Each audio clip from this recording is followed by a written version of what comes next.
കണ്ണുകൾ അടച്ച് അധരം തുറന്ന് ഹൃദയം തുറന്ന് പറയാമോ? Hallelujah, hallelujah, hallelujah. ഹോസിയ പ്രവചനം 14-ാം അധ്യായം 8-ാം തിരുവചനം. എഫ്രായിം, വിഗ്രഹങ്ങളുമായി നിനക്കെന്തു ബന്ധം? എഫ്രായിം, വിഗ്രഹങ്ങളുമായി നിനക്കെന്തു ബന്ധം? നിനക്കുത്തരം അരുളുന്നതും നിന്നെ സംരക്ഷിക്കുന്നതും ഞാനാണ്. നിനക്കുത്തരം അരുളുന്നതും നിന്നെ സംരക്ഷിക്കുന്നതും ഞാനാണ്. നിത്യഹരിതമായ സരളമരം പോലെയാണ് ഞാൻ. നിനക്ക് ഫലം തരുന്നത് ഞാനാണ്. ജ്ഞാനമുള്ളവൻ ഇക്കാര്യങ്ങൾ മനസ്സിലാക്കട്ടെ, വിവേകമുള്ളവൻ ഇക്കാര്യങ്ങൾ അറിയട്ടെ. കർത്താവിന്റെ വഴികൾ ഋജുവാണ്, നീതിമാന്മാർ അതിലൂടെ ചരിക്കുന്നു, പാപികൾ അവയിൽ കാലിടറി വീഴുന്നു. ഹല്ലേലൂയ, ഹല്ലേലൂയ,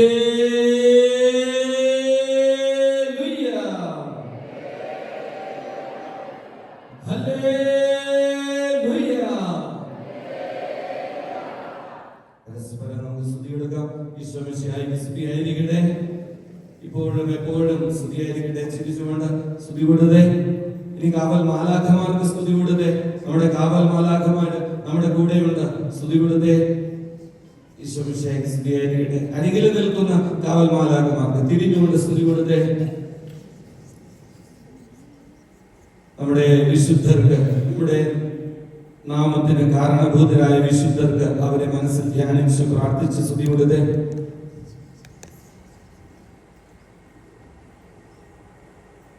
നമ്മൾ ഇന്ന് കേൾക്കാൻ പോകുന്ന വചനത്തെ മുദ്രയിട്ട് പ്രാർത്ഥിച്ചേ. കർത്താവേ, അവിടെ നിന്ന് ഞങ്ങളോട് അരുളി ചെയ്യണമേ. കർത്താവെ, അരുളി ചെയ്താലും ദാസരിതാ ശ്രവിക്കുന്നു. ഹൃദയത്തെ എളിമപ്പെടുത്തി കർത്താവിന്റെ വചനം സ്വീകരിക്കാം. നമ്മുടെ ഹൃദയങ്ങളിൽ പതിക്കുന്ന കർത്താവിന്റെ വചനം സാത്താൻ എടുത്തു നീക്കം ചെയ്യാതിരിക്കാൻ വേണ്ടി കാവൽ ദൂതന്മാരോട് പ്രത്യേകം നമുക്ക് പ്രാർത്ഥിക്കാം. നമ്മുടെ ബുദ്ധിയിലും ചിന്തയിലും ഓർമ്മയിലും ആത്മാവിലും മനസ്സിലും ദൈവത്തിന്റെ വചനം വിതക്കപ്പെടട്ടെ. Hallelujah, hallelujah. Praise the Lord. ഇരിക്കാം.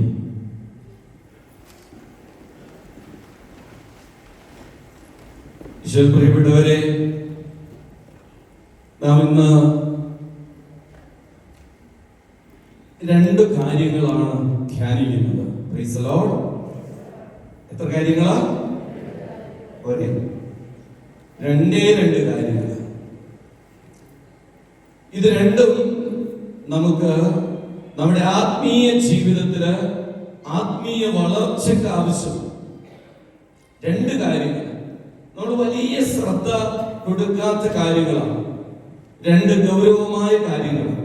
അപ്പൊ നിങ്ങളുടെ ഹൃദയത്തില് ഇപ്പൊ തീരുമാനം എടുക്കണം, ഞാൻ രണ്ട് കാര്യങ്ങള് എന്റെ ഹൃദയത്തിൽ സൂക്ഷിക്കാൻ പോകും. Price the Lord. എത്ര കാര്യങ്ങളാ? രണ്ട് കാര്യം. ഈ രണ്ട് കാര്യം ഞാൻ എന്റെ ജീവിതത്തിൽ പ്രാവർത്തികമാക്കാൻ പോവുകയാണ്. തീരുമാനം എടുത്തോ, തീരുമാനം എടുത്തോ. എപ്പോഴും ഉള്ള തീരുമാനം പോലെയല്ല, ഇത് നമ്മുടെ ഹൃദയത്തിൽ അടിസ്ഥാനമായിട്ട് മാറണം. ഹല്ലേലൂയ, അടിസ്ഥാനമായിട്ട് മാറും. ചിലർ ആഗ്രഹിക്കുന്നുണ്ട്, എന്താ ബ്രദർ വേഗം പറഞ്ഞു, ഇപ്പൊ തന്നെ ചെയ്യാൻ റെഡിയാണ്. റെഡിയാണോ? പറയട്ടെ? അങ്ങനെ പറയില്ല. Price the Lord. ഒരു വില കൊടുക്കണം, എല്ലാത്തിനും ഒരു വില കൊടുക്കണം. കർത്താവിന്റെ മക്കള്, കർത്താവിന്റെ പ്രിയപ്പെട്ട ജനം, അവൻ രക്ഷ പ്രാപിക്കാൻ വേണ്ടി, വിടുതൽ പ്രാപിക്കാൻ വേണ്ടി മാനുഷികമായിട്ട് നമ്മൾ ചെയ്യേണ്ട കാര്യങ്ങൾ. ഈശോ ഏതെങ്കിലും ഒരു അത്ഭുതം, ഏതെങ്കിലും ഒരു സൗഖ്യം, വിടുതല് ഒരു പങ്കാളിത്തമില്ലാതെ ചെയ്തിട്ടില്ല. ശ്രദ്ധിച്ചിട്ടുണ്ടോ?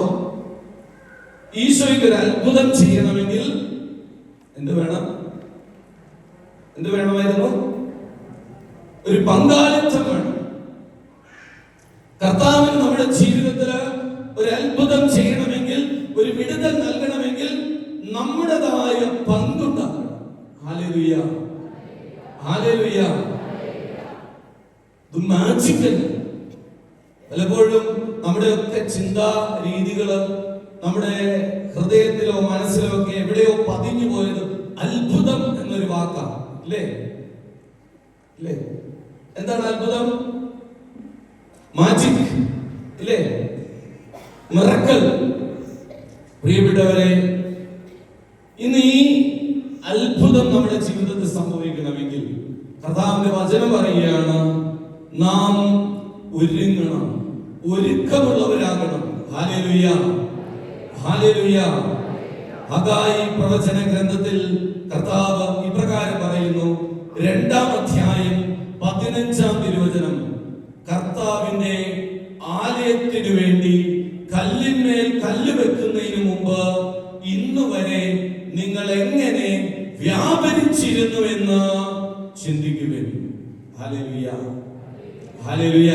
എന്ന് പറയാം, കർത്താവിന്റെ ആലയത്തിനു വേണ്ടി കല്ലിന്മേൽ കല്ല് വെക്കുന്നതിന് മുമ്പ് ഇന്നു വരെ നിങ്ങൾ എങ്ങനെ വ്യാപരിച്ചിരുന്നുവെന്ന് ചിന്തിക്കുവിൻ. ഹല്ലേലൂയ. കർത്താവിന്റെ ആലയത്തിനു വേണ്ടി കല്ല് വെക്കാൻ പോകുന്നു. കർത്താവിന്റെ ആലയം പണിയപ്പെടുന്ന പ്രിയപ്പെട്ടവരെ, നമ്മുടെയൊക്കെ ജീവിതത്തിലെ ദുരന്തങ്ങളുടെയും വേദനകളുടെയും തകർച്ചകളുടെയും ഒക്കെ കാരണം എന്താണെന്ന് അറിയാമോ? എന്താ കാരണം? ചുമ്മാതെ ഉണ്ടായതാണോ? ആണോ? പറ. അതൊന്നും പറയണില്ല. ഇവിടെ പറയാൻ പാടില്ലെന്നുണ്ടോ? ദുരന്തമൊക്കെ ചുമ്മാതെ വരുന്നതാണോ? ഒരു ഉരുൾപൊട്ടൽ വെറുതെ വരുന്നതാണോ? വെള്ളപ്പൊക്കം തനിയെ ഉണ്ടാകുന്നതാണോ? നമ്മുടെ ഒക്കെ കയ്യിലിരിപ്പുണ്ടാകും, അല്ലേ? പ്രിയപ്പെട്ടവരെ, നമ്മുടെ ജീവിതത്തില് സാത്താൻ കയറി ഓരോ പ്രശ്നങ്ങളും ദുരന്തങ്ങളും രോഗങ്ങളും തകർച്ചകളും ഒക്കെ വരുത്തി വെച്ചിട്ടുണ്ടെങ്കിൽ അതിന്റെ പിന്നിൽ പാപം കുടിയിരിക്കുന്നുണ്ട്. ഇതാ തോബിത്തിന്റെ പുസ്തകം 12-ാം അധ്യായത്തില് 10-ാം തിരുവചനത്തില് ദൈവത്തിന്റെ വചനം ഇപ്രകാരം പറയും, പാപം ചെയ്യുന്നവൻ തന്റെ തന്നെ ജീവന്റെ ശത്രുവാണ്. ഒരു ദുരന്തവും അങ്ങനെ പൊട്ടിപ്പുറപ്പെടുന്നതല്ല, നിൽക്കുന്ന നിൽപ്പിലുണ്ടാകുന്നതല്ല. പാപം ചെയ്തിട്ടുണ്ടോ? ദൈവത്തിന്റെ ആലയം, ദൈവത്തിന്റെ ആലയമാകുന്ന നീ, ദൈവത്തിന്റെ ആലയമാകുന്ന നീ പാപം ചെയ്തിട്ടുണ്ടെങ്കിൽ ദൈവത്തിന്റെ ആലയം നീ നശിപ്പിച്ചിട്ടുണ്ട്. ദൈവത്തിന്റെ ആലയത്തെ നശിപ്പിക്കുന്നവനെ ദൈവം നശിപ്പിക്കും. Hallelujah, hallelujah. ദൈവത്തിന്റെ ആലയം നശിപ്പിക്കുന്ന സാത്താനെ ദൈവം നശിപ്പിക്കും എന്നർത്ഥം. ദൈവത്തിന്റെ ആലയം നശിപ്പിക്കുന്നവനെ ദൈവം നശിപ്പിക്കും എന്ന് പറഞ്ഞതിന്റെ അർത്ഥം ദൈവം നിന്നെ നശിപ്പിക്കുമെന്നല്ല. ദൈവം നിന്നെ നശിപ്പിക്കാൻ, ദൈവത്തിന്റെ ആലയമായ നിന്നെ നശിപ്പിക്കാൻ ഉദ്യമിച്ച സാത്താനെ ദൈവം നശിപ്പിച്ചുകൊള്ളും. Hallelujah, hallelujah. ദൈവത്തിന്റെ ആലയത്തെ നശിപ്പിക്കുന്നവനെ ദൈവം നശിപ്പിക്കും. എന്തു ചെയ്യണം? ദൈവത്തിന്റെ ആലയം നശിപ്പിക്കാൻ കൂട്ടുനിന്ന നീ ഇനി ദൈവത്തിന്റെ ആലയം പണിയാൻ, ദൈവത്തിന്റെ ആലയം പണിയാൻ കല്ലിന്മേൽ കല്ലെടുത്ത് വെക്കാൻ തയ്യാറാകണം.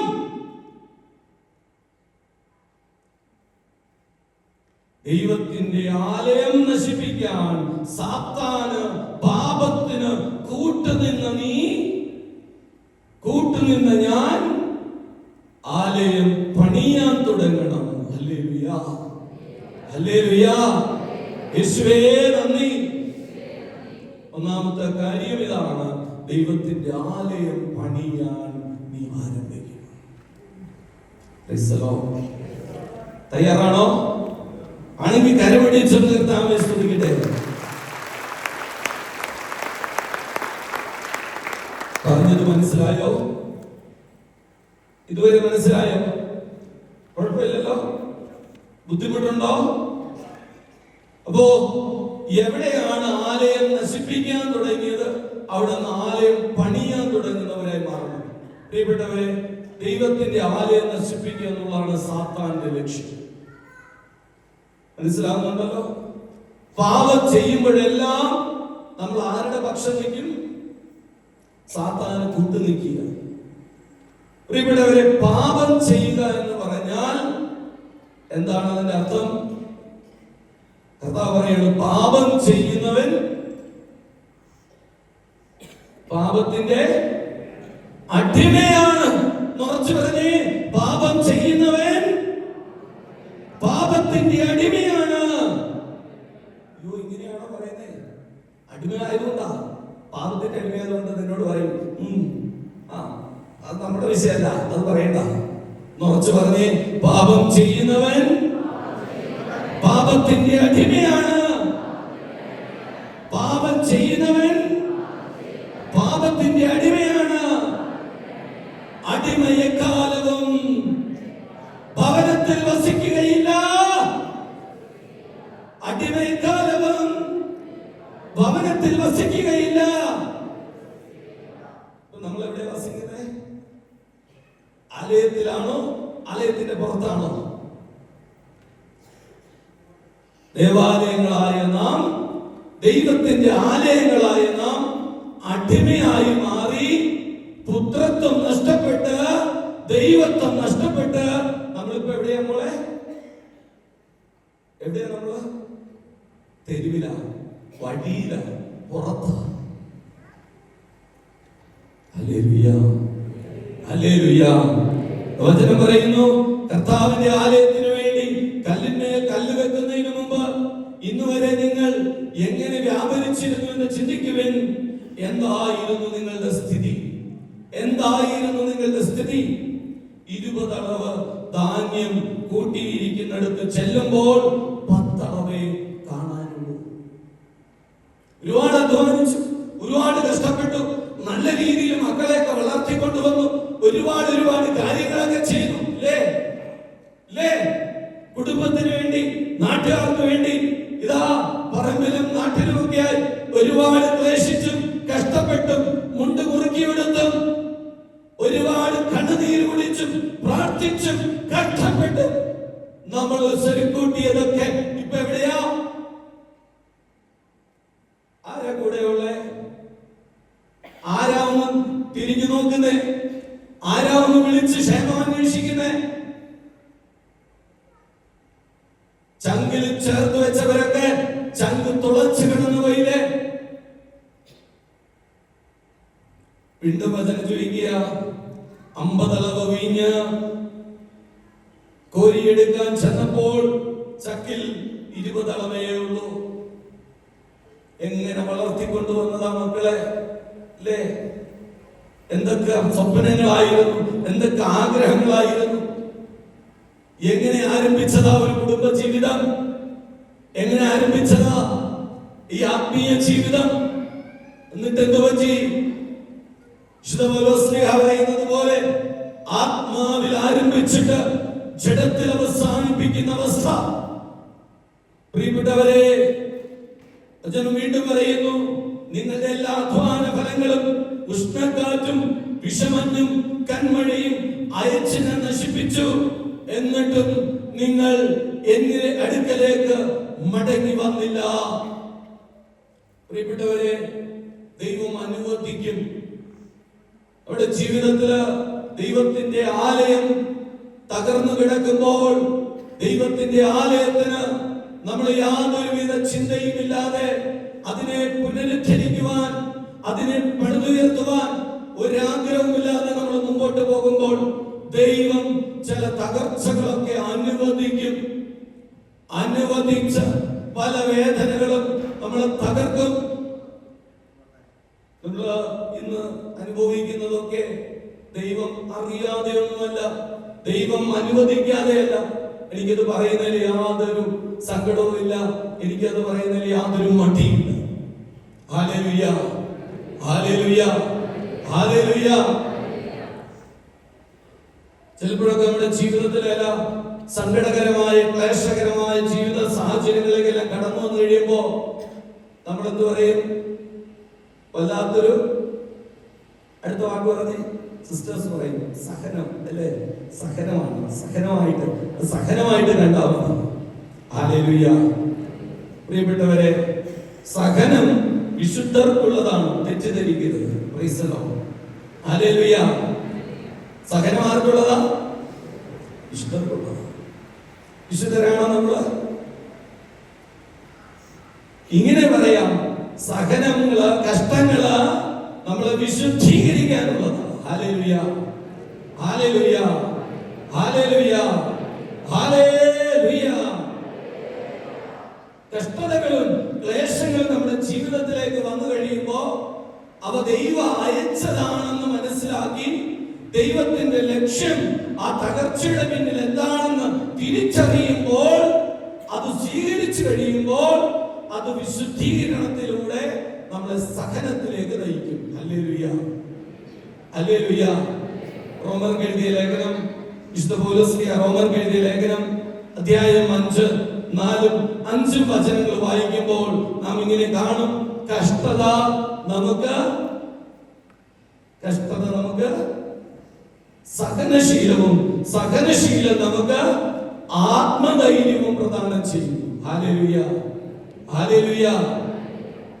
കഷ്ടതയിൽ നിന്ന് സഹനങ്ങളെ ശീലമാക്കി കഴിയുമ്പോൾ, കഷ്ടതയെ സ്വീകരിച്ചു കഴിയുമ്പോൾ, പ്രിയപ്പെട്ടവരെ, ഇന്ന് നമ്മുടെ വിഷയം സഹനമല്ല. ഇപ്പൊ ഞാൻ സഹനം എന്താണെന്നൊന്ന് പറഞ്ഞു. ചില തകർച്ചകളൊക്കെ വന്നു കഴിയുമ്പോൾ, ചില പ്രതിസന്ധികളും തടസ്സങ്ങളും ബന്ധനങ്ങളും ഒക്കെ വന്നു കഴിയുമ്പോൾ നമ്മൾ നാലുപാടും ഓടും. എങ്ങനെ ഈ തടസ്സം ഒന്ന് മാറ്റാം? എന്ത് ചെയ്താലും തടസ്സം. എന്തൊക്കെ ബിസിനസ് തുടങ്ങിയാലും, ഏതൊക്കെ രീതിയിൽ ആത്മീയമായിട്ട് ജീവിക്കാൻ ആഗ്രഹിച്ചാലും തടസ്സങ്ങളാണ്, ഇല്ലേ? ഓ ചേച്ചി വലിയ സന്തോഷത്തോടെ സത്യം. ഈ തടസ്സങ്ങൾ എങ്ങനെ നീങ്ങും എന്നതാണ് ഇന്നത്തെ നമ്മുടെ വിഷയം. ഹല്ലേലൂയ. നമ്മൾ അതിനെന്ത് ചെയ്യണം എന്നുള്ളത് നമ്മുടെ ഭാഗത്ത് നിന്ന്, നമ്മുടെ സഹകരണത്തോടു കൂടെ മാത്രമേ കർത്താവ് ഈ തടസ്സങ്ങളെ മാറ്റി തരുള്ളൂ. Hallelujah, hallelujah. യേശുവേ നന്ദി. ഞാൻ നിങ്ങളോട് പറയുന്ന ഒരു മർമ്മമാണ്. നമ്മൾ ഒരുപാട് ഡെലിവറൻസ് ആരാധന, പ്രാർത്ഥന, വിശുദ്ധ ബലി, ജപമാല ഒക്കെ നമ്മൾ ചെയ്യുന്നു. പക്ഷെ പ്രിയപ്പെട്ടവരെ, ഇതൊക്കെ ചെയ്യുന്നതിന് മുമ്പ് ഒരു നിയോഗത്തോടുകൂടെ, ഒരു ലക്ഷ്യത്തോടുകൂടെ നമ്മളിത് ചെയ്യാൻ തുടങ്ങുമ്പോഴാണ് ഈ അത്ഭുതങ്ങളും അടയാളങ്ങളും ഒക്കെ നമ്മുടെ ജീവിതത്തിൽ സംഭവിക്കുന്നത്. Hallelujah, hallelujah. മനസ്സിലാകുന്നുണ്ടോ? ഇതുവരെ മനസ്സിലായില്ലേ? ഞാൻ എന്തിനാ ഇത് പറഞ്ഞു പോകുന്നറിയാമോ? സാത്താൻ വന്ന് നമ്മുടെ ഹൃദയത്തിൽ വീണ് എടുത്തു മാറ്റും. നമ്മളിങ്ങനെ ഇടക്ക് വേറെ എടുത്തു കൊണ്ടുപോകും, വേറെ ചിന്തകളൊക്കെ, ഇല്ലേ? ഇത് എന്റെ ഭർത്താവ് കേൾക്കേണ്ടതായിരുന്നു, പക്ഷെ ഇന്ന് മറ്റൊരാൾ കൂടെ വരേണ്ടതായിരുന്നു. ചിലപ്പോ ഇതായിരിക്കും അതിന്റെ തടസ്സം. അങ്ങോട്ട് നമ്മുടെ ചിന്തകൾ പോകരുത്. ഇവിടെ പങ്കുവെക്കുന്ന വചനം നമ്മുടെ ഹൃദയത്തിൽ പരിശുദ്ധ അമ്മയെ പോലെ ഹൃദയത്തിലെടുത്ത് സംഗ്രഹിക്കണം. Hallelujah, hallelujah. ഒരു കാനാസ്കാരി സ്ത്രീയെ നിങ്ങൾക്ക് പരിചയമുണ്ടോ? ഉണ്ട്. അവൾ എന്താ ചെയ്തേ? അവൾ ഈശോയുടെ പുറകെ പോയി. എന്നിട്ട് പറഞ്ഞ് എന്റെ മകളെ സുഖപ്പെടുത്തണം. ഈശോ കേട്ടോ? കേൾക്കുന്നില്ല. ഈശോ കേട്ടോ? ആരും ഒന്നും പറയുന്നില്ല. ഇതെന്ത് പറ്റി? ഈശോ കേട്ടോ? ആ ചേട്ടൻ പറഞ്ഞു ഇല്ല എന്നുള്ളവരൊന്ന് കരവുയർത്തിക്കേ, വേഗം വേണം, സമയമില്ല. ഈശോ കേട്ടില്ല. കുറച്ച് പേര് ഉയർത്തുന്നുണ്ട്. ചില അബദ്ധം പറ്റുമെന്ന് പറഞ്ഞ് ഇങ്ങനെ ഇരിക്കുന്നു. ഈശോ കേട്ടോ? ഈശോ എല്ലാ പ്രാർത്ഥനയും കേൾക്കുന്നുണ്ട്. ഹൃദയത്തിന്റെ പ്രാർത്ഥനകൾ കേൾക്കുന്നവനാ ദൈവം. ഈശോ കേട്ടു, പക്ഷെ മറുപടി പറഞ്ഞില്ല. അവൾ എന്ത് ചെയ്തു? വീണ്ടും പുറകെ പോയോ? കേൾക്കുന്നില്ല. അടുത്ത പടി അവൾ എന്താ പറഞ്ഞേ? അവൾ എന്താ ചെയ്തേ? അവൾ ശിഷ്യന്മാരെ സമീപിച്ചിട്ട് പറഞ്ഞു, ഒന്ന് പറ. അവസാനം അവര് ശല്യം സഹിക്കാൻ തോന്നുന്നു. അവര് വന്ന് ഈശോയോട് പറഞ്ഞു.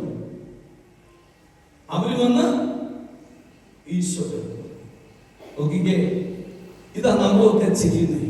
പ്രിയപ്പെട്ടവരെ, നമ്മള് സത്യമായിട്ടും നമ്മള് കർത്താവിന്റെ പുറകെ പോകുമ്പോൾ മറുപടി കിട്ടില്ല കേട്ടോ. ഇങ്ങനെ പറയുമ്പോൾ ആർക്കും വിഷമമുണ്ടോ? മറുപടി കിട്ടത്തില്ല. ഈശോയുടെ പുറകെ പോയാൽ ഈശോയ്ക്ക് ഒരു ലക്ഷ്യമുണ്ട്. നമ്മളെ എളുപ്പപ്പെടുത്തണം, നമ്മളെ താഴ്ത്തി കൊണ്ടുവരണം. ശിഷ്യന്മാരുടെ അടുക്കലേക്ക് എന്നപ്പോ കാര്യം പെട്ടെന്ന് നടന്നു. ശിഷ്യന്മാരെന്ന് പറഞ്ഞു, അവളെ പറഞ്ഞാൽ ഭയങ്കര ശല്യം, ഇല്ല ഉറങ്ങാൻ പറ്റുന്നില്ല. ആ പെണ്ണുകൾ, ആ സ്ത്രീ ഉണ്ടല്ലോ, അവരെന്തൊക്കെ പറഞ്ഞു കാണുന്നു സുവിശേഷം കൃത്യമായിട്ട് പറയുന്നില്ല. പക്ഷെ എനിക്കറിയാം ഇങ്ങനെയൊക്കെ ആയിരിക്കും പറഞ്ഞു. കാരണം ഞാൻ പറയാറുണ്ട്, ഞാൻ ഈശോട് പറയും, ആ അമ്മച്ചി ഒരു പണിയില്ല, രാവിലെ ഉച്ചക്ക് വൈകിട്ട് വിളിക്കും, എപ്പോഴും വിളിച്ച് പ്രാർത്ഥിക്കും. ഞാൻ പറയാം, കർത്താവ് എന്തെങ്കിലും ഒന്ന് ചെയ്യും. ശിഷ്യന്മാരും ഇതുപോലെ ഈശോട് പറഞ്ഞാണ്, സ്ത്രീ എനിക്ക് ഭക്ഷണം കഴിക്കാൻ പറ്റില്ല, ഉറങ്ങാൻ പറ്റുന്നില്ല, ഞങ്ങൾ പുറകെ നടക്കുക, ഒന്ന് പറഞ്ഞു വിടുന്നു. കൗൺസിലിംഗ് 90 മുതൽ 120 വരെ ഇപ്പൊ പോകാമെന്നാണ്. അപ്പം ഈ സമയം മുഴുവനും ശിഷ്യന്മാര് യേശുവിനോട് പറയാ, കർത്താവ് നീ ഒന്ന് പറ. ആരൊക്കെ പറഞ്ഞു കാണും? 12 പേര് പറഞ്ഞു എന്നാണ് ഞാൻ വിശ്വസിക്കുന്നത്. 12 പേരും യേശുവിന്റെ അടുക്കലേക്ക് ചെന്ന് ഒന്ന് പറ കർത്താവേ എന്ന് പറഞ്ഞു, ഒന്ന് സഹായിക്കുക കർത്താവേ എന്ന് പറഞ്ഞു. അവസാനം ഈശോ തിരിച്ചിട്ട് എന്താ പറഞ്ഞേ? ഇസ്രായേലിലെ നഷ്ടപ്പെട്ട ആടുകളുടെ അടുക്കലേക്കാണ് മനുഷ്യപുത്രൻ വന്നിരിക്കുന്നത്. Hallelujah, hallelujah. എന്താ പറഞ്ഞതിന്റെ അർത്ഥം? എവിടെ കാനാകാരിയാണ്, ഓ ആദിവാസിയാണ്, അതിനൊന്നും നമ്മുടെ കൂട്ടത്തിൽ കൂട്ടണ്ട എന്നല്ലേ ഈശോ പറഞ്ഞതിന്റെ അർത്ഥം? അല്ലേ? ആണോ? മാനുഷികമായിട്ടും നമ്മൾ നോക്കിക്കാണുന്ന അങ്ങനെയാണ്. എന്നാൽ അതിന്റെ അർത്ഥം അതല്ല. ഇസ്രായേലിന് നഷ്ടപ്പെട്ട ആടുകളുടെ അടുക്കലേക്കാണ് ഞാൻ അയക്കപ്പെട്ടിരിക്കുന്നത് എന്ന് പറഞ്ഞാൽ, ഇവിടെ ഇരിക്കുന്ന ജാതി മതഭേദമില്ലാതെ ഇവിടെ ഇരിക്കുന്ന എല്ലാവരും ഇസ്രായേൽ ജനത്തിന് നഷ്ടപ്പെട്ട ആടുകളാണ്. ഹല്ലേലൂയ. അതാദ്യം അംഗീകരിക്കണം. അതാണ് ബേസിക് ആയിട്ടുള്ള കാര്യം. ആത്മീയതയുടെ ബേസിക് അതാണ്. നീ ഒരു ഹിന്ദുവിനെ കാണുമ്പോൾ, മുസ്ലിമിനെ കാണുമ്പോൾ, ഒരു വിജാതിയെ കാണുമ്പോൾ, ഒരു നിരീശ്വരവാദിയെ കാണുമ്പോൾ അവന് നീ എങ്ങനെയാ കാണണ്ടേ? നഷ്ടപ്പെട്ടു പോയ ആട്ടും കുഞ്ഞായി കാണും. നഷ്ടപ്പെട്ടു പോയ ഇസ്രായേൽ ജനത്തില് ഒരു ആടായിട്ട് അതിനെ കാണും. ഹല്ലേലൂയ. ആണോ? ശരിയാണോ? നഷ്ടപ്പെട്ടു പോയതല്ലേ? എല്ലാവരും ദൈവത്തിന്റെ മക്കളല്ലേ? എല്ലാവരും ദൈവജനമല്ലേ? അല്ലേ? അവിടെ നിന്ന് പാപം വഴി സാത്താൻ പിടിച്ചു കൊണ്ടുപോയ, സാത്താൻ തട്ടിയെടുത്ത ആത്മാക്കളാവരുത്. അതാദ്യം ഈ ശിഷ്യന്മാരെ പഠിപ്പിക്കുക. അപ്പൊ അവര് എന്നിട്ട് ആ സ്ത്രീയോട് പറഞ്ഞു, അതെ കർത്താവ് വന്നേക്കണം നഷ്ടപ്പെട്ട ആടുകളുടെ അടുക്കലേക്കാണ്. പക്ഷെ അവൾക്ക് കത്തി, അവൾക്ക് കൃപ ലഭിച്ചു, അവൾക്ക് ജ്ഞാനം ലഭിച്ചു. അവൾ മനസ്സിലാക്കി, ഞാനും നഷ്ടപ്പെട്ടവളാ, പാപം മൂലം സ്വർഗം നഷ്ടപ്പെടുത്തിയവളാ, നഷ്ടം കൈവന്നവളാ ഞാനെന്ന് അവൾ മനസ്സിലാക്കി. അവൾ പിന്നെ പറയുന്നത്. അപ്പൊ ഈശോ അടുത്ത ഡയലോഗ് പറഞ്ഞു, അതെ ഇവിടെ ഇരിക്കും. ഇതാണ് ആത്മീയമായ വളർച്ചയുടെ ഘട്ടം. അവള് വചനം പഠിച്ചു. എന്താണ് ആദ്യത്തെ വചനം അവള് പഠിച്ചത്? ഞാൻ കർത്താവിന്റെ കുഞ്ഞ, നഷ്ടപ്പെട്ടു പോയ കുഞ്ഞ. അവള് മനസ്സിലാക്കി. അവൾ വീണ്ടും പുറകെ പോവുക. വീണ്ടും വരാൻ കണ്ടപ്പോ കർത്താവ് തന്നെ അവളോട് പറയുകയാണ്, മക്കളുടെ അപ്പം എടുത്ത് നായ്ക്കൾക്ക് ഇട്ടുകൊടുക്കുന്നത് ഉചിതമല്ലല്ലോ എന്ന് പറഞ്ഞതിന്റെ അർത്ഥം എന്താണെന്നറിയാമോ? Upgrade your self. നീ നായയെ പോലെ ജീവിച്ചാൽ ഈ മേശയിലെ അപ്പം നിനക്ക് കിട്ടുകയില്ല. ഈ രക്ഷയുടെ അപ്പം, ഈ ജീവന്റെ അപ്പം നിനക്ക് വേണമെങ്കിൽ, നിനക്ക് നഷ്ടപ്പെട്ട ആത്മീയ ജീവൻ തിരിച്ചു വേണമെങ്കിൽ ഈ അൾത്താരയിൽ പ്രവേശിക്കാനുള്ള യോഗ്യത നീ നേടണം. ഹല്ലേലൂയ. മനസ്സിലായോ? ഇതാ പറഞ്ഞതിന്റെ അർത്ഥം. അല്ലാതെ ഈശോ പറഞ്ഞ ആ പട്ടിക്കൊന്നും കൊടുക്കാൻ പറ്റില്ല. എന്താ പറഞ്ഞത്? ഹല്ലേലൂയ. ഈശോ അവളെ നായയെന്നല്ല വിളിച്ചത്. കർത്താവ് അവളെ വചനം പഠിപ്പിക്കുക, ആത്മീയ രക്ഷയുടെ മാർഗമാണ് പഠിപ്പിച്ചത്. നീ ഈ അപ്പത്തിന് യോഗ്യയായി മാറണം. അവൾ പറഞ്ഞു, എന്ത് കർത്താവേ, മക്കളൊക്കെ കഴിച്ചു കഴിഞ്ഞിട്ട് ബാക്കി വരുന്നത് നായ്ക്കൾ തിന്നുമല്ലോ, അങ്ങനെ അക്കൂട്ടത്തിൽ എന്തെങ്കിലും തന്നാ മതി എന്ന് പറഞ്ഞതിന്റെ അർത്ഥം ലൂക്കാസ് സുവിശേഷം 15-ാം അധ്യായത്തിൽ ആ ധൂർത്തപുത്രൻ പറയുന്ന അതേ ഡയലോഗ് അവളും പറഞ്ഞത്, എന്നെ ഇനി നിന്റെ ദാസനായി കണ്ടാൽ മതി. പ്രിയപ്പെട്ടവരെ, ഇതാണ് നമ്മളുടെ ജീവിതത്തിലെ മാറ്റം വരുമ്പോഴാണ് അഭിഷേകം വരിക. Hallelujah, hallelujah. കർത്താവിന്റെ ആലയം പണിയാൻ തുടങ്ങിക്കോ. ഇതാ വീണ്ടും ഹഗായി പ്രവചനം ഇപ്രകാരം പറയുന്നു, ആകയാൽ ഇന്നു മുതൽ 9-ാം മാസം 24-ാം ദിവസം മുതൽ കർത്താവിന്റെ ആലയത്തിന് കല്ലിട്ട അന്നു മുതൽ എങ്ങനെ ആയിരിക്കുമെന്ന് ശ്രദ്ധിക്കുവേൻ. ഇന്നു മുതൽ കർത്താവ് ഡേറ്റ് ഇട്ട് പറയുക, ഡേറ്റ് ഇട്ട് വചനം പറയുക. കർത്താവ് ഇന്നു മുതൽ, ഈ ദിവസം മുതൽ, ഇന്ന് എത്ര തീയതി? ഓഗസ്റ്റ് മാസം 2026 8-ാം തീയതി മുതൽ നിന്റെ ജീവിതത്തില് നീ കല്ലിടാൻ തുടങ്ങിയ ദിവസം മുതൽ, നീ കല്ലിടാൻ തുടങ്ങിയ നിമിഷം മുതൽ, നീ ദൈവത്തിന്റെ ആലയം പണിയാൻ തീരുമാനമെടുത്ത ആ നിമിഷം മുതൽ നിന്റെ ജീവിതത്തില്, നിന്റെ കുടുംബത്തില് വരാൻ പോകുന്ന മാറ്റം നീ ശ്രദ്ധിക്കുക. Hallelujah, hallelujah. മക്കളെ, കുഞ്ഞുമക്കളെ, നിങ്ങൾ ഈ ഡേറ്റ് ഓർത്ത് വെച്ചോ. ഈ അങ്കിള്, ഈ ബ്രദർ ഇവിടെ നിന്ന് പറയുന്ന ഈ ദിവസം നിങ്ങൾ എഴുതി വെച്ചോ. ഇന്ന് നീ കുമ്പസാരിച്ച് വിശുദ്ധീകരണം നേടി, കർത്താവേ, ഞാൻ നിന്റെ ആലയം പൊളിക്കുന്നവനല്ല, പൊളിക്കുന്നവളല്ല, പണിയുന്നവനായി തീരും. കർത്താവിന്റെ ആലയം പണിയാൻ വേണ്ടിയിട്ട് തീരുമാനമെടുക്കുന്ന ആ നിമിഷം മുതൽ, ആ മണിക്കൂർ മുതൽ നിന്റെ കുടുംബത്തില്, നിന്റെ ജീവിതത്തില്, നിന്റെ ദേശത്ത് വരാൻ പോകുന്ന മാറ്റം നീ ശ്രദ്ധിക്കണം. ഹല്ലേലൂയ. മാറ്റം വേണോ? മാറ്റം വേണോ? റെഡിയാണോ? അപ്പച്ചൻ വിചാരിക്കുക, കർത്താവേ, എനിക്ക് എത്ര ആയുസ്സുണ്ട്. അമ്മച്ചി വിചാരിക്കുക, എനിക്ക് കർത്താവ് ഈ ആലയം ഇപ്പോൾ നീ പണിയാൻ. ആയുസ്സൊന്നും പ്രശ്നമില്ല. Hallelujah, hallelujah. മരിച്ചു കഴിഞ്ഞാൽ കർത്താവിന്റെ ആലയം പണിയുന്നവനായി നീ മാറും. വിത്ത് ഇനിയും കളപ്പുരയിൽ തന്നെയാണോ? മുന്തിരിവള്ളിയും അത്തിവൃക്ഷവും മാതള നാരകവും ഒലിവും ഇനിയും ഫലം നൽകുന്നില്ലേ? ഇന്നു മുതൽ ഞാൻ നിങ്ങളെ അനുഗ്രഹിക്കും. Hallelujah, hallelujah. സന്തോഷമാണോ? പ്രിയപ്പെട്ടവരെ, നാം ദൈവത്തിന് കൊടുക്കേണ്ടത് ദൈവത്തിന് കൊടുക്കാതിരിക്കുന്നതാണ് നമ്മുടെ ജീവിതത്തിലെ ഏറ്റവും വലിയ പ്രശ്നം. ദൈവത്തിന് കൊടുത്തേ പറ്റൂ. ദശാംശം കേട്ടിട്ടുണ്ടോ? ഉണ്ടോ? ദശാംശം കൊടുക്കുന്നവരാണോ നിങ്ങൾ? ആണോ? വാ, ഒരു ചോദ്യം ഞാൻ നിങ്ങളോട് ചോദിക്കുക. ദൈവത്തെ പരീക്ഷിക്കാമോ മോളെ?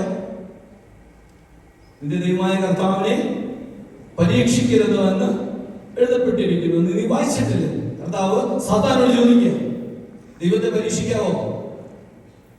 പരീക്ഷിക്കാൻ പാടില്ല എന്നുള്ളവരൊന്ന് കര ഉയർത്തിക്ക്. നന്നായിട്ട് ഉയർത്തിക്ക്, വീശി കാണിച്ച്.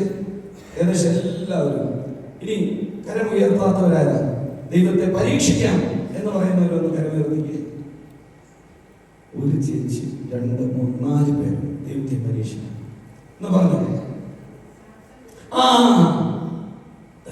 ദശാംശം കൊടുത്ത് ദൈവത്തെ നിങ്ങൾ പരീക്ഷിക്കാൻ ദൈവം പറയുന്നു.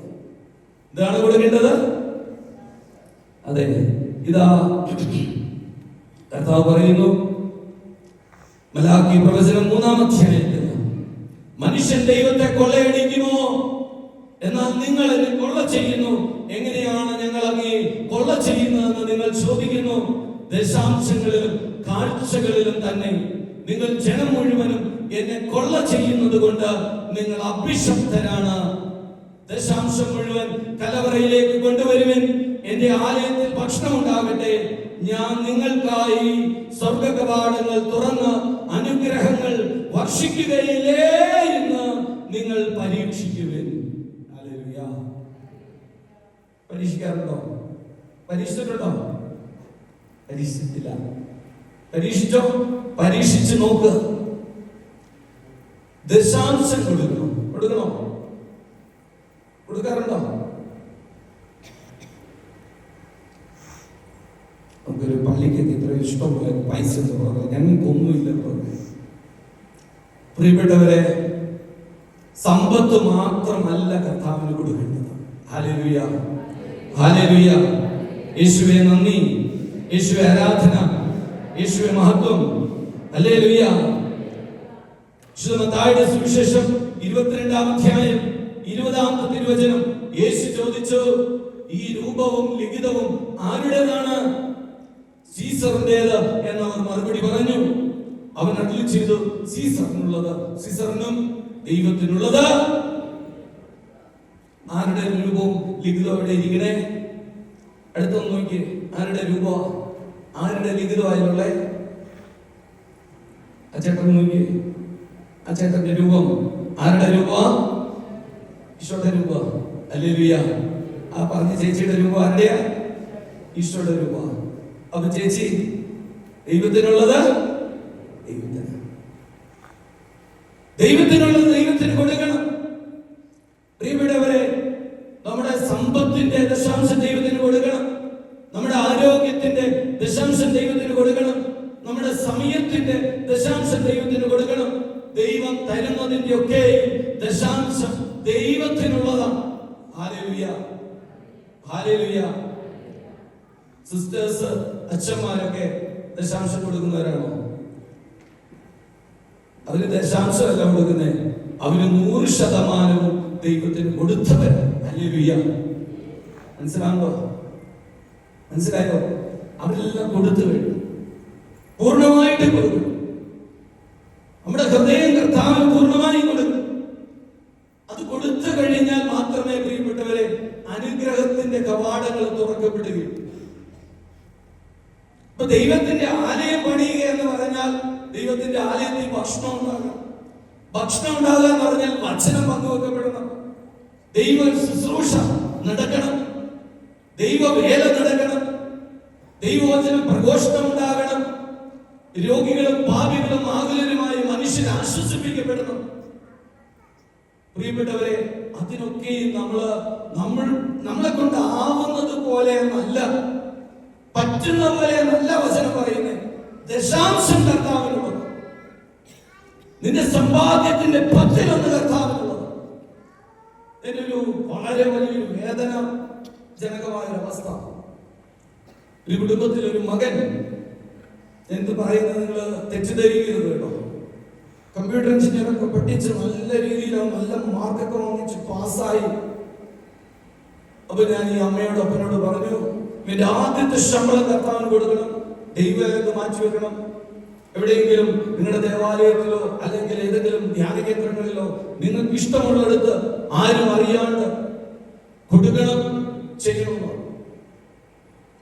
ചെയ്തില്ല. ഒരു വർഷത്തിനിപ്പുറം അവനൊരു തെറ്റായ ബന്ധത്തിൽ പോയി വീണു. തന്നെക്കാൾ 20 വയസ്സ് പ്രായമുള്ള ഒരു സ്ത്രീയുമായിട്ട് വിവാഹം ചെയ്യാൻ തീരുമാനിച്ചു. അപ്പൊ ഈ അമ്മേനെ വീണ്ടും വിളിച്ചിട്ട് പറഞ്ഞു, ജൻസബ്രദറെ സഹായിക്കണം, എന്റെ മോൻ ഇങ്ങനെ ഒരു തെറ്റില് പെട്ടെന്ന് എന്റെ ഉള്ളിൽ പരിശുദ്ധാത്മാവ് പ്രേരിപ്പിച്ചു. വർഷങ്ങൾക്ക് മുമ്പ് നീ ഇങ്ങനെ ഒരു കാര്യം ആവശ്യപ്പെട്ടത് ചെയ്തോ എന്ന് ചോദിക്കാൻ പറഞ്ഞു. ചോദിച്ചു, ആ ബ്രദറെ, ഞങ്ങളൊരു 10,000 രൂപയൊക്കെ ഞങ്ങൾ അവിടെ എവിടെയൊക്കെ കൊടുത്തു, പലർക്കായിട്ട് കൊടുത്തു. ഞാൻ പറഞ്ഞു, ഒരു ശമ്പളം മുഴുവൻ കൊടുക്കാനല്ലേ പറഞ്ഞു.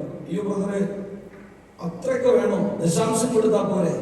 ഞങ്ങൾ ദശാംശം കൊടുത്തു, 10,000 രൂപ കൊടുത്തു. അപ്പൊ ഞാൻ ചോദിച്ചു, ആ ദശാംശം ആർക്കാ കൊടുത്തേ? ഞങ്ങളുടെ വീട്ടിൽ ജോലിക്ക് വരുന്ന ഒരു ചേച്ചിക്ക് കുറച്ച് കൊടുത്തു. പിന്നെ അവിടെ ഞങ്ങള് പറമ്പിൽ കിടക്കാൻ വരുന്ന ഒരു മനുഷ്യന് കുറച്ച് കൊടുത്തു. അറിയുന്നവർക്ക് കൊടുത്ത് ഒരു നല്ല അപ്രീസിയേഷൻ, കൈയടി വാങ്ങും. പലപ്പോഴും ദൈവത്തിന് കൊടുക്കുന്ന പലപ്പോഴും നമ്മൾ ചെയ്യുന്ന വലിയൊരു അബദ്ധമാണ്. 10 പേര് അറിഞ്ഞ് നമ്മൾ പല കാര്യങ്ങൾ ചെയ്യും. അതിന് പ്രതിഫലം ഇവിടെ ലഭിച്ചു കഴിഞ്ഞു, പിന്നെ അവിടെ ഒന്നും കിട്ടിയില്ല. ഇവിടെ മറ്റുള്ളവരെന്ന് അയ്യോ എന്തല്ല ചേച്ചി അല്ലേ, എന്തല്ല ചേട്ടൻ സഹായിക്കുന്നതല്ല. 10 പേരോടത് പറഞ്ഞ് 10 പേര് അറിഞ്ഞു കഴിഞ്ഞാൽ അത് കർത്താവിന്റെ കാഴ്ച എങ്ങനെയാകും? അത് കർത്താവിന്റെ കാഴ്ചയായിട്ട് അതെങ്ങനെ മാറും? അത് നിന്റെ അഭിമാനത്തിന് വേണ്ടി, നിന്റെ നേട്ടത്തിന് വേണ്ടി, മനുഷ്യപ്രീതിക്ക് വേണ്ടി നീ കൊടുത്തതല്ലേ? അത് കർത്താവിന്റെ കാഴ്ചയായിട്ട് എങ്ങനെ മാറും? ഞാൻ കടിച്ചൊരു ആപ്പിളൊന്നും ചേച്ചി കഴിച്ചു എന്ന് പറഞ്ഞ എങ്ങനെ ഇരിക്കും? ഇല്ലേ? ഞാൻ കടിച്ചൊരു ആപ്പിൾ കൊണ്ട് നിനക്കൊന്ന് കഴിക്കുന്നു പറഞ്ഞാലോ? അത്രയേ ഉള്ളൂ. പ്രിയപ്പെട്ടവരെ, ദൈവത്തിന് കൊടുക്കേണ്ടത് പ്രകാരമാണ്. ദൈവത്തിന് മാത്രമായിരിക്കും. ദൈവം മാത്രമേ അത് അറിയാൻ പാടുള്ളൂ. നിങ്ങളുടെ വികാരിയച്ഛൻ അറിഞ്ഞാൽ കുഴപ്പമൊന്നുമില്ല, പക്ഷേ പൊതുജനം അറിയരുത്. എന്റെ സഹോദരനും സഹോദരിമാരും അറിയരുത്. നിനക്ക് അതുകൊണ്ട് ഒരു വിലയുണ്ടാകരുത്. നീ അത് കൊടുക്കുന്നവളാ, നല്ലവനാന്ന് 10 പേരെ കൊണ്ട് പറയിപ്പിക്കാൻ വേണ്ടി കൊടുക്കരുത്. അങ്ങനെ കൊടുക്കുന്നതിന് നല്ല കൊടുക്കാതിരിക്കുന്നു. പ്രിയപ്പെട്ടവരെ, ദൈവത്തിന്റെ സമയം. ദൈവം അനുവദിച്ചു തന്ന ഈ സമയങ്ങൾ ഒരു ശുശ്രൂഷകൾക്ക് പോകാൻ, മധ്യസ്ഥം പ്രാർത്ഥിക്കാൻ, കുടുംബ പ്രാർത്ഥനക്കായിട്ടിരിക്കാൻ നമുക്ക് എത്രമാത്രം സമയം വേണം? നമ്മൾ ദൈവത്തിന് കൊടുക്കാറുണ്ടോ? ഞായറാഴ്ച പോവാം. ഞായറാഴ്ച എന്താ അവധിയാണല്ലോ. ഞായറാഴ്ച നമുക്ക് ഏതാനും വർഷങ്ങൾക്ക് മുമ്പ് ഇവിടെ അടുത്ത് ഒരു വെള്ളച്ചാട്ടത്തില് ഒരു മകൻ, നല്ല പൊന്നോമന മകൻ, വർഷങ്ങള് പ്രാർത്ഥിച്ചിട്ടൊക്കെ കിട്ടിയ ഒരു കുട്ടിയെ വെള്ളത്തിൽ പോയി മരിച്ചു. അമ്മ എന്റെ അടുത്ത് വന്ന് ഇന്ന് കരഞ്ഞ വേദനയോടെ പറയും, ബ്രദറെ, ഞങ്ങൾ വന്ന് തിരുവനന്തപുരത്ത് നിന്ന് ഞായറാഴ്ച ദിവസം അവധിയല്ലേ, ഒരു വെള്ളിയും ശനിയും ഞായറും കൂടെ ഞങ്ങൾ ആഘോഷിക്കാൻ വേണ്ടി ഒന്ന് റിസോർട്ടിൽ റൂമൊക്കെ എടുത്തു. ഞങ്ങളുടെ കുഞ്ഞ് ഞങ്ങൾക്ക് നഷ്ടമായി. കർത്താവിന് കൊടുക്കേണ്ട ദിവസം കർത്താവ് ചെയ്തതല്ല ഇത്. നമ്മൾ വരുത്തി വെക്കുന്ന ദുരന്തങ്ങൾ, ദൈവവചനത്തിന് വിരുദ്ധമായിട്ട് ജീവിച്ചും പ്രവർത്തിച്ചും നാം തന്നെ സാത്താന് ഇടം കൊടുക്കുകയാണ്. സാത്താന് നമ്മൾ ഇടം കൊടുക്കുകയാണ്. ഇന്ന് പല കുടുംബങ്ങളിലും ഞായറാഴ്ച ദിവസങ്ങളിൽ സ്നേഹിതരും കൂട്ടുകാരും ഒക്കെ വന്ന് അവധി ആഘോഷിക്കും. എന്താണ്? മദ്യം വിളമ്പി ഓർക്കും പോത്തും ഒക്കെ കൊണ്ടുവന്ന് വെച്ച് കഴിച്ച് അപർമാദിച്ച് വീക്കെൻഡ് ആഘോഷിക്കുക. പ്രിയപ്പെട്ടവർ, സംസ്കാരങ്ങൾ മാറിപ്പോകുക. ശനിയാഴ്ച വൈകുന്നേരം late night outing, chilling with friends, status ഒക്കെ ഇട്ട് റീലൊക്കെ ഇട്ടിട്ട് ഇങ്ങനെ നമ്മൾ ഘോഷിക്കുക. കേട്ടോ, ഞങ്ങളിപ്പോ അടിച്ചു പൊളിച്ച റെസ്റ്റോറന്റില് സ്റ്റാറ്റസ് നിങ്ങൾക്ക് മനസ്സിലാവില്ല അല്ലേ? അമ്മച്ചിമാർക്ക് മനസ്സിലാവാൻ അറിയില്ല, അവർക്കറിയുന്നു. ഇങ്ങനെ നമ്മൾ പോവാ. എന്നിട്ട് ഞായറാഴ്ച രാവിലെ കുർബാന പോകൽ, ഞായറാഴ്ച പോയാൽ മതിയല്ലോ, കടമുള്ള ദിവസം, അതുകൊണ്ട് വൈകുന്നേരം ഉണ്ട്, അതിന് പോകണം. പ്രിയപ്പെട്ടവരെ, വിശുദ്ധമായി കർത്താവിന്റെ ദിവസം ആചരിക്കണമെന്ന് പറഞ്ഞാൽ വിശുദ്ധമായിട്ട് ആചരിക്കണം.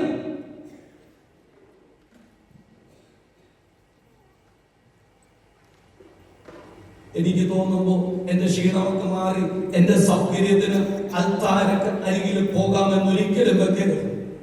ദേവാലയത്തിലേക്ക് പോകുമ്പോൾ ഒരുവിനും ഒരാഴ്ചക്കാലത്ത് ഒരുക്കം അതിനാവശ്യമാണ്. 6 ദിവസം നീ എപ്രകാരം ജീവിച്ചു എന്നുള്ളതാണ് 7ാമത്തെ ദിവസം നിന്റെ സമർപ്പണം. Hallelujah, hallelujah. 7ാം ദിവസം എങ്ങനെ ആചരിച്ചു എന്നുള്ളതല്ല, 6 ദിവസം എങ്ങനെ ജീവിച്ചു. 6 ദിവസം ഞാൻ എങ്ങനെ ജീവിച്ചു.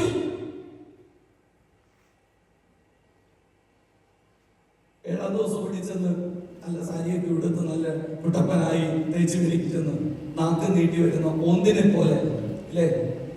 കുർബാന സ്വീകരിച്ചു, അച്ഛന് സന്തോഷമായി, ഭാര്യക്ക് സന്തോഷമായി, പള്ളി പോയി. ആ ചടങ്ങ് കഴിഞ്ഞു. ഇല്ലേ ഇല്ലേ? ഒരു ചടങ്ങ് മാത്രമായിട്ട് നമ്മുടെ സാപത്താചരണം മാറുക. എങ്ങനെ അനുഗ്രഹം ഉണ്ടാകും? എങ്ങനെ വിടുതൽ ഉണ്ടാകും? എങ്ങനെ ഡെലിവറൻസ് ഉണ്ടാകും? എന്താണ് നിന്റെ പങ്ക്? എന്താണ് നിന്റെ പങ്ക്? കർത്താവ് ചോദിക്കുകയാണ്, നിങ്ങളുടെ പക്കൽ എന്തുണ്ട്? എനിക്ക് ഈ ജനത്തോട് അനുകമ്പ തോന്നുന്നു. നിങ്ങളുടെ പക്കല് എന്തുണ്ട്? എന്തോ ഉള്ളേ? എന്തെങ്കിലും ഉണ്ടോ? ഉണ്ടോ? നമ്മുടെ കയ്യിൽ കർത്താവേ നമ്മളിങ്ങനെ ക്രിസ്ത്യാനികൾ ആരെങ്കിലും ഒക്കെ കിട്ടുന്നതിന്റെ പങ്കുമൊക്കെ വഹിച്ച് ആ നായ്ക്കള് ആ അമ്മച്ചി പറഞ്ഞ പോലെ താഴെ വീടൊക്കെ ഞങ്ങൾ ജീവിച്ചോളാം കർത്താവ്, ഇതൊക്കെ മതി. ഇതാണോ കർത്താവ് പറയാ? ഇതാണ് നിന്റെ അവകാശം. ഈ അൽത്താരയിലേക്ക് ഇവിടെ വന്ന് ഈ അൽത്താരയോട് ചേർന്ന് നിന്ന്, പ്രിയപ്പെട്ടവരെ, ഞാൻ സൗദി അറേബ്യയിൽ ജീവിക്കുന്ന കഴിഞ്ഞ 29 വർഷക്കാലം ഞാൻ കണ്ടിട്ടുണ്ട്. ദാഹം ഞാൻ കണ്ടിട്ടുണ്ട്. കർത്താവിനെ സ്വീകരിക്കാൻ, കൂദാശ സ്വീകരിക്കാൻ, വിശ്വാസം സ്വീകരിക്കാൻ, കർത്താവിന് വേണ്ടിയിട്ട് പല മക്കളും അവരുടെ കുടുംബ ബന്ധങ്ങൾ ഉപേക്ഷിച്ച് പല ജാതി മതസ്ഥര് കർത്താവിന് വേണ്ടിയിട്ട് തല പോയാലും കുഴപ്പമില്ല, വിശ്വാസ ഹൃദയത്തിൽ സ്വീകരിച്ച് ജീവിക്കുന്ന മനുഷ്യരെ ഞാൻ കണ്ടിട്ടുണ്ട്. Hallelujah, hallelujah. ഒരു യമനിയായ മനുഷ്യൻ, യമനി, ഇപ്പോഴത്തെ പേര് കൊർണേലിയസ്.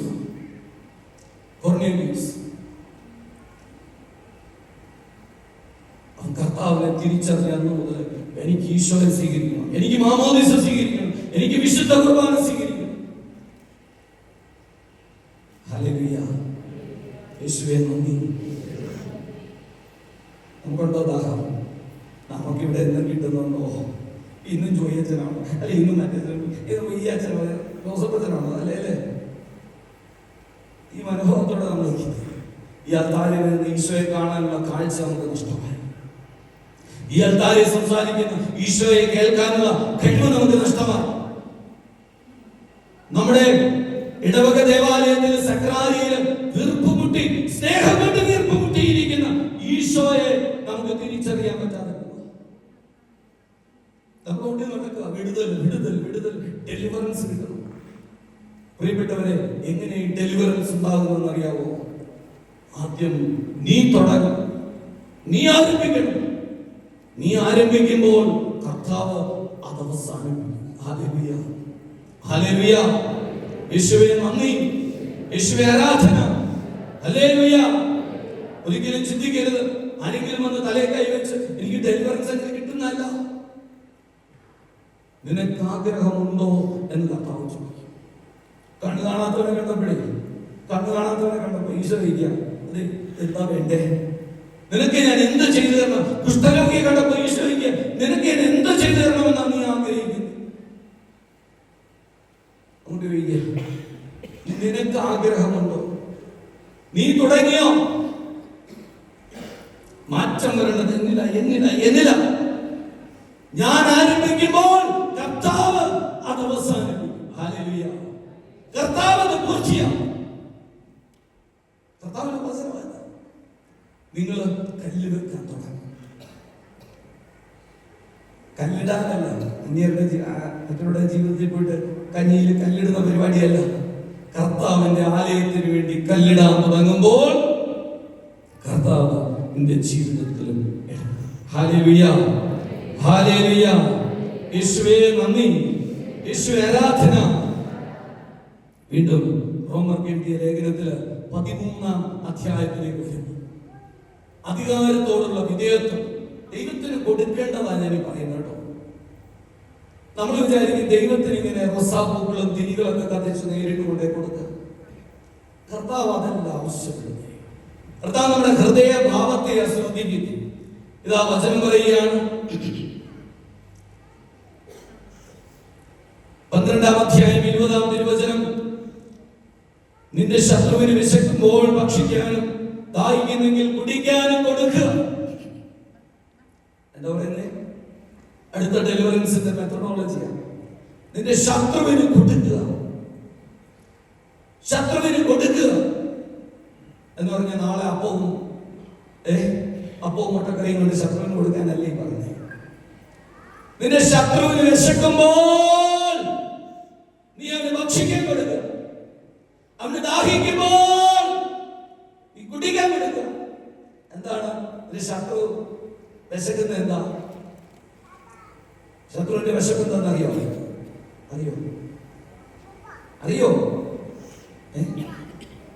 നിന്റെ നാശം. അവൻ പട്ടിണി കിടക്കുന്നത് നീ നാറാണക്കല്ല് പിടിച്ച് നീ അവന്റെ മുമ്പിലൂടെ ദുഷ്ടന്റെ പ്രതിഫലം എന്റെ കണ്ണുകൾ കൊണ്ട് എന്റെ കർത്താവെ നീ കാണിക്കണേ എന്ന് പറഞ്ഞ് പ്രാർത്ഥിക്കാറില്ല നമ്മള്. അതുപോലെ അവന് പ്രാർത്ഥിക്കും, കർത്താവേ. അതാണ് അവന്റെ വിശപ്പ്, നിന്റെ നാശമാണ് അവന്റെ വിശപ്പ്. അപ്പോൾ അവന്റെ ദാഹം നിന്റെ രക്തം കുടിക്കുന്നു. മനസ്സിലാണോ? അതല്ലേ ശത്രു. ചേച്ചിട്ടുണ്ടല്ലോ, നിന്റെ ശത്രുവിന്റെ ആഗ്രഹം എന്തായിരിക്കും? നീ നന്നായിട്ട് വരണമെന്നാണ്. അപ്പൊ ശത്രുവിന്റെ ആഗ്രഹം എന്താ? നിന്റെ നാശം, നിന്റെ രക്തം കുടിക്കാനാണ് അവന്റെ ദാഹം. ഇപ്പൊ കർത്താവ് പറയാ, എന്താ പറയുന്നേ? നിന്റെ ശത്രുവിന് വിശക്കുമ്പോൾ ഭക്ഷിക്കാൻ കൊടുക്കാൻ പറ്റുമോ? അവന് വചനം കൊടുക്കുക. ശത്രുവിന് എങ്ങനെ വചനം കൊടുക്കും? അവനോട് പോയി വചനം പറയാൻ പറ്റുമോ? പറ, വേഗം പറ, സമയമില്ല. ശത്രുവിന് വിശക്കുമ്പോ എങ്ങനെ ഭക്ഷണം കൊടുക്കുന്നു ഞാൻ പറഞ്ഞു. അവനെ ക്ഷമിച്ച് സ്നേഹിച്ച് അവന് വേണ്ടി മധ്യസ്ഥം വഹിച്ച് പ്രാർത്ഥിക്കുമ്പോൾ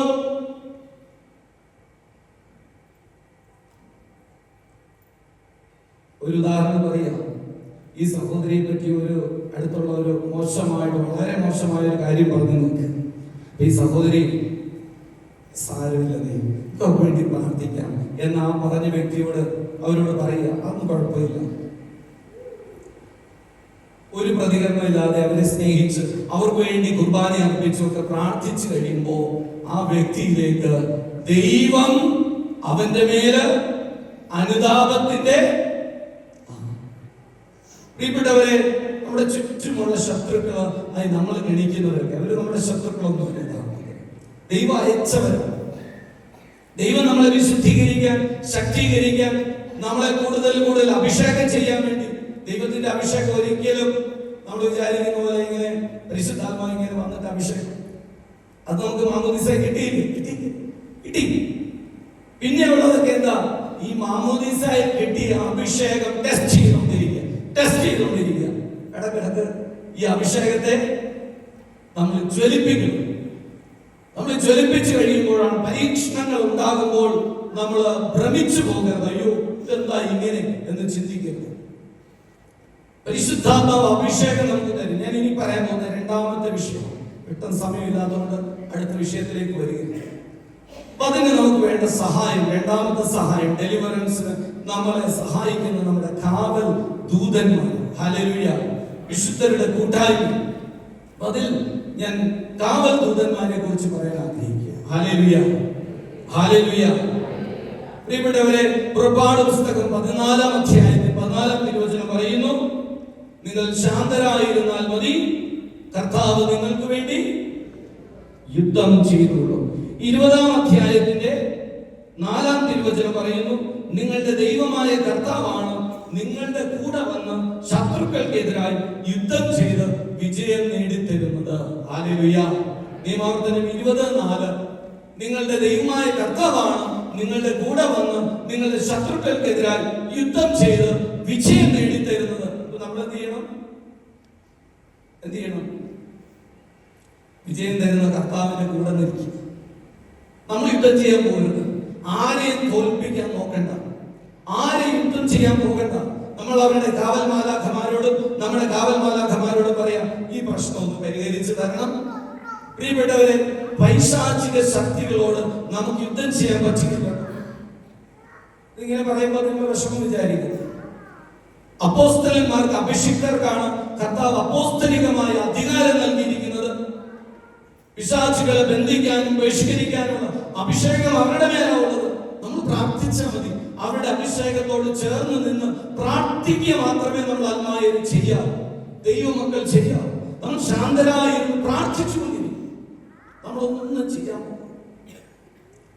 ചിലപ്പോൾ ഒരു പ്രശ്നം ഉണ്ടാകും. നമ്മൾ ആദ്യം ചെന്ന് ഒരു 2 പേരോട് പറഞ്ഞ് 4 പേരോട് പറഞ്ഞ് ആ പ്രശ്നത്തിന് ഒരു പരിഹാരം കൊണ്ടുവരാൻ അവരെ കൊണ്ട് ഉപദേശിപ്പിച്ച്, നമ്മളുടെ ലക്ഷ്യമൊക്കെ നല്ലതാണ്, നമ്മൾ ആഗ്രഹിക്കുന്നത് നന്മയാണ്. നമ്മൾ വിചാരിക്കും അച്ഛനെ കൊണ്ട് പറയിപ്പിക്കാം. ഒരു ഭാര്യ ഭർത്താവ് നമ്മൾ വഴക്കുണ്ടായി കഴിഞ്ഞാൽ നമ്മൾ എന്ത് ചെയ്യും? ഒരു അച്ഛനെ കൊണ്ട് പറയിപ്പിക്കുക, അല്ലെങ്കിൽ ഒരു കൗൺസിലറിന്റെ അടുത്ത് പോയി പറയിപ്പിക്കുക. അങ്ങനെ കാര്യങ്ങളൊക്കെ ഒന്ന് പറഞ്ഞ് ശരിയാക്കാം. ശരിയായിട്ടുണ്ടോ? ശരിയായിട്ടുണ്ടോ? വളരെ കുറവാണ്.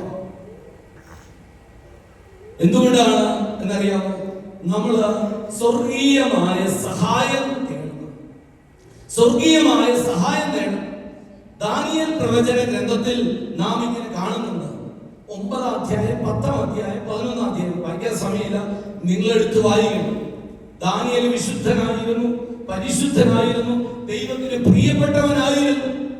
എന്നിട്ട് ദാനിയേലിനോട് പറഞ്ഞു, സിസ്റ്ററെ, കർത്താവ് പറഞ്ഞു, എടാ ദാനിയേലെ, ആ പേർഷ്യ രാജ്യത്തിന്റെ കാവൽ ദൂതൻ അവിടെ തടസ്സം ചെയ്തുകൊണ്ടിരിക്കുക, നീ പോയി യുദ്ധം ചെയ്യണമെന്ന് പറഞ്ഞോ? നീ പോയി ബന്ധിക്കണമെന്ന് പറഞ്ഞോ? നീ അവനെ ബഹിഷ്കരിക്കാൻ പറഞ്ഞോ? എന്താ പറഞ്ഞേ? ആ ദൈവം തന്റെ ദൂതനെ ഗബ്രിയേലിനെ അയച്ചു. ഗബ്രിയേലിന് പറ്റാതെ വന്നപ്പോ ഗബ്രിയേൽ ദാനിയേലിനെ വിളിച്ചോ? മിഖായേൽ വന്ന് സഹായത്തിന്. ഹല്ലേലൂയ. നമ്മുടെ കാവൽ ദൂതന്മാരായിട്ട് തന്നെ കാണണം. അവരുടെ സഹായം നമ്മൾ ചോദിക്കണം. ഇനി കാവൽ ദൂതന്മാരുടെ സഹായം കിട്ടുന്നത് എങ്ങനെയാണെന്ന് പെട്ടെന്ന് പറഞ്ഞു നിർത്തുകയാണ്. മത്തായി സുവിശേഷം 18-ാം അധ്യായം 10-ാം തിരുവചനം. ഈ ചെറിയ ഒരുവനെയും നിന്ദിക്കാതിരിക്കാൻ, ഈ ചെറിയവരിൽ ഒരുവനെയും നിന്ദിക്കാതിരിക്കാൻ സൂക്ഷിച്ചു കൊള്ളുക. സ്വർഗത്തിൽ അവരുടെ ദൂതന്മാർ എന്റെ സ്വർഗസ്ഥനായ പിതാവിന്റെ മുഖം എപ്പോഴും ദർശിച്ചുകൊണ്ടിരിക്കുക എന്ന് പറഞ്ഞതിന്റെ അർത്ഥം എന്താണെന്നറിയോ? കാവൽ ദൂതന്മാരുടെ സഹായം വേണോ? വേണ്ടവർ വേണോ എന്നൊന്ന് പറഞ്ഞേ. വേണോ? നിങ്ങൾക്ക് ഇപ്പൊ കിട്ടും, ഇപ്പൊ ലഭിക്കും. നിങ്ങൾ സാക്ഷ്യപ്പെടുത്തും. മക്കളെ, കുഞ്ഞുമക്കളെ, നിങ്ങളിത് പഠിച്ചോ? കാവൽ ദൂതന്മാരെ നിങ്ങളെ സഹായിക്കും. കാവൽ ദൂതന്മാരോട് പ്രാർത്ഥിക്കണം. എങ്ങനെയാ സഹായം കിട്ടുന്നത് അറിയോ? കർത്താവ് പറഞ്ഞ വാക്കിൽ അത് മറന്നുകിടപ്പുണ്ട്. ഈ ചെറിയവരിൽ ആരെയും നിന്ദിക്കാതിരിക്കാൻ സൂക്ഷിച്ചുകൊള്ളാം. അവർക്കാണ് ലഭിക്കുക. ആർക്ക്? ചെറിയവരിൽ, എളിമയുള്ളവർക്കാണ്.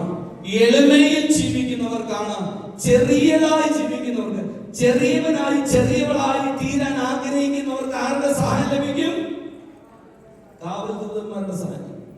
എളിമപ്പെടണം, ഹൃദയത്തിൽ എളിമപ്പെടണം. എളിമപ്പെട്ട് കഴിയുമ്പോൾ, എളിമപ്പെട്ട് പ്രാർത്ഥിക്കുമ്പോൾ, ദാനിയേലിനോട് ഗബ്രിയേൽ ദൈവദൂതൻ പറയാ, നീ നിന്നെ തന്നെ എളിമപ്പെടുത്തിയ ദിവസം സ്വർഗത്തിൽ നിന്റെ പ്രാർത്ഥന ശ്രമിച്ചു. ഹല്ലേലൂയ. എളിമയുണ്ടെങ്കിൽ ദൈവദൂതൻ വരും. ഇനി ദൈവദൂതന്റെ പേര് നിങ്ങൾക്ക് അറിയണമെങ്കിൽ ദൈവദൂതനോട് ചോദിക്കുക. ഞാനിതൊരു അച്ഛൻ പറഞ്ഞു തന്നാണ്. നിങ്ങളുടെ കാവൽ ദൂതനോട് ചോദിക്കാം, എന്റെ പേര് എനിക്ക് വെളിപ്പെടുത്തി തരണമേ. നിങ്ങൾ വിശുദ്ധിയോടെ പ്രാർത്ഥിച്ച് കൃപയുടെ നിറവിൽ നിൽക്കുകയാണെങ്കിൽ ദൈവദൂതൻ നിങ്ങൾക്കൊരു പേര് തരും. നിങ്ങളുടെ മനസ്സിൽ ആദ്യം വരുന്ന ആ പേരായിരിക്കും നിങ്ങളുടെ കാവൽദൂതന്റെ പേര്. ഹല്ലേലൂയ. എന്റെ ഏറ്റവും 16-ാമത്തെ വയസ്സിൽ 93-ല് എന്റെ കാവൽദൂതനായ കാമിലസ് ആണ് എന്നെ ഈശോയിലേക്ക് ചേർത്ത് വെച്ചത്.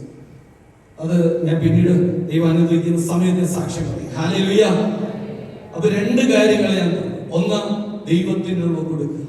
ദൈവത്തിന് നിന്നെ തന്നെ സമർപ്പിക്കുക. ദൈവത്തിന്റെ ആലയം പണിയാൻ നീ തീരുമാനം എടുക്കുക. 2, കാവൽ നിങ്ങൾ യുദ്ധം ചെയ്യാൻ പോകരുത്. കാവൽ ദൂതനോട് ചോദിക്കുക, എന്റെ കാവൽദൂത എന്നെ സഹായിക്കണമേ, എന്നെ സഹായിക്കണമേ, എന്റെ കൂടെ വരണമേ. പ്രിയപ്പെട്ടവരെ, ഒരു പാർക്കിംഗ് കിട്ടണമെങ്കിൽ ഞാൻ എന്റെ കാവൽദൂതനോട് ഒന്ന് സഹായിക്കാവോ തരും. ഈ മഴ നിർത്തി തരണമെന്ന് കാവൽദൂതനോട് പറയും. മഴ നിർത്തി തരും. ഇന്നലെ ഇവിടെ വന്ന് ഭയങ്കര മഴ. ഞാൻ കാവൽദൂതനോട് പറഞ്ഞു, ഇങ്ങനെയാണെങ്കിൽ നാളത്തെ കാര്യം എന്താ? കാവൽദൂത സഹായിക്കണേന്ന് പറഞ്ഞു. Hallelujah, hallelujah. ഏതായാലും കുറച്ച് സമയം കഴിയുമ്പോഴേക്കും ഇന്നലെ രാത്രി മഴയൊക്കെ ശാന്തമായി. ഹല്ലേലൂയ, യേശുവേ നന്ദി. നമുക്ക് കാവൽദൂതനോട് പറയാം, ഈ ദേശത്തിന്റെ കാവൽദൂതനോട് പറയാം, ഈ മക്കിയാട് ധ്യാന കേന്ദ്രത്തിലേക്കുള്ള വഴികൾ തുറക്കണമേ, അനേകം മക്കളെ കൂട്ടിക്കൊണ്ടുവരണമേ. കാവൽദൂതന്മാരുടെ ജോലിയാണ്. നമ്മൾ പ്രാർത്ഥിക്കണം. കാവൽദൂത എന്നെ സഹായിക്കണേ. ചില വ്യക്തികളോട് ക്ഷമിക്കാൻ പറ്റുന്നില്ല. ആ വ്യക്തി എന്നും എന്റെ അടുത്ത് പ്രശ്നം വഴക്കുണ്ടാക്കാൻ വരിക. കാവൽദൂത എന്നെ സഹായിക്കണേ. പഠിച്ചത് മറന്നു പോവുക, ഓർക്കാൻ പറ്റുന്നില്ല. ചില ടീച്ചേഴ്സിനോട് എനിക്ക് ഇഷ്ടമില്ല. കാവൽദൂത സഹായിക്കണേ. പാപത്തിൽ വീഴാതിരിക്കാൻ കാവൽദൂതൻ സഹായിക്കും. ഹല്ലേലൂയ. കുർബാനയ്ക്ക് പോകാൻ മടിയ, പ്രാർത്ഥിക്കാൻ ഒരു സന്തോഷം തോന്നില്ല. പ്രാർത്ഥിക്കുമ്പോൾ ഉറക്കം വരുന്നു. കാവൽദൂത ഇന്ന് പ്രാർത്ഥിക്കുമ്പോൾ എനിക്ക് ഉറക്കം വരുന്നത് എന്നെ സഹായിക്കണേ. സഹായിക്കും. Hallelujah, hallelujah. ഈശോയിൽ പ്രിയപ്പെട്ടവരൊക്കെ എഴുന്നേറ്റ് കർത്താവ് നന്ദി പറയാം. എല്ലാവർക്കും സന്തോഷമായോ? മറന്നുപോയത് 2 കാര്യമാണ് കേട്ടോ. നമ്മുടെ ജീവിതത്തിൽ വലിയ സഹായം ലഭിക്കാൻ പോകുന്ന 2 കാര്യങ്ങൾ ഞാൻ പറഞ്ഞത് ഹൃദയത്തിൽ വെക്കാം. നമുക്ക് എഴുന്നേറ്റ് കർത്താവിനെ സ്തുതിക്കാം. ഹല്ലേലൂയ. യേശുവേ നന്ദി, യേശുവേ ആരാധന, യേശുവേ മഹത്വം. Hallelujah, hallelujah. വിശുദ്ധ പെണ്ണിക്ക് ഞങ്ങൾക്ക് വേണ്ടി പ്രാർത്ഥിക്കണമേ. ഞങ്ങളുടെ കാവൽദൂതന്മാരെ ഞങ്ങൾക്ക് വേണ്ടി പ്രാർത്ഥിക്കണമേ. വിശുദ്ധ മിഖായേല്, വിശുദ്ധ ഗബ്രിയേല്, വിശുദ്ധ റഫായേല് ഞങ്ങൾക്ക് വേണ്ടി പ്രാർത്ഥിക്കണമേ. പരിശുദ്ധ അമ്മേ, വിശുദ്ധ യോസേഫ് പിതാവേ ഞങ്ങൾക്ക് വേണ്ടി പ്രാർത്ഥിക്കണമേ. ഈശോമിശിഹായുടെ വാഗ്ദാനങ്ങൾക്ക് ഞങ്ങൾ എന്നും യോഗ്യരാകുവാൻ പരസ്പരം സ്തുതി കൊടുക്കാം. ഈശോമിശിഹായിക്ക് ഇപ്പോഴും എപ്പോഴും സമർപ്പിക്കാം.